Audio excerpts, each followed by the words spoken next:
في أعماق التاريخ، كانت مصر علامة بارزة في الحضارات القديمة، حيث حكمها الفراعنة ووضعوا أساساً لعالم آخر.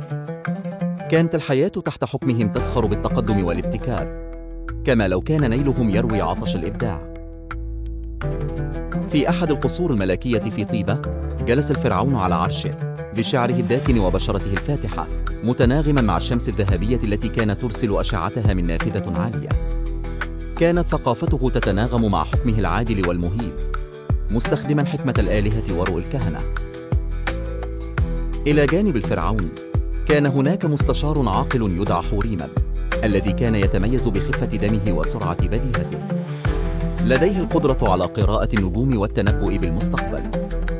كانت مهمة حوريمب أن ينقل للفرعون نبوءات الآلهة وكشف الألغاز التي تثير دهشة وأعجاب كل من في البلد.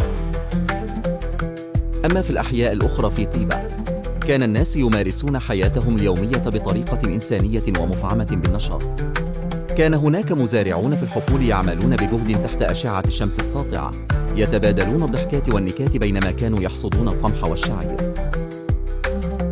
في السوق الصاخب، كانت هناك أمهر الحرفيين يصنعون الحلي والزخارف، حيث كانت التكنولوجيا في عصرهم تعكس تصورات رائعة للطبيعة والآلهة.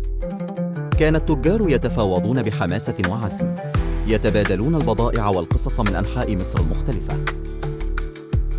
نعود مرة أخرى إلى القصر، حيث يتداول الفرعون مع مهندسه الماهر سنوهي، الذي كان ينظم بناء هرم جديد ليكون مثبة للفراعنة ويخدم كرمز للإلهة معت، رمز الحقيقة والعدالة. كانت الحياة في عصر الفراعنة ممزوجة بالطقوس والاحتفالات، حيث كانت تستمر الأعياد والموسيقى لتجسد مجد حضارتهم الرائعة. وشهدت مصر القديمة تطوراً مستمراً في الفنون والعلوم، مما يعزز تجربة حضارية كانت محفورة في الزمن.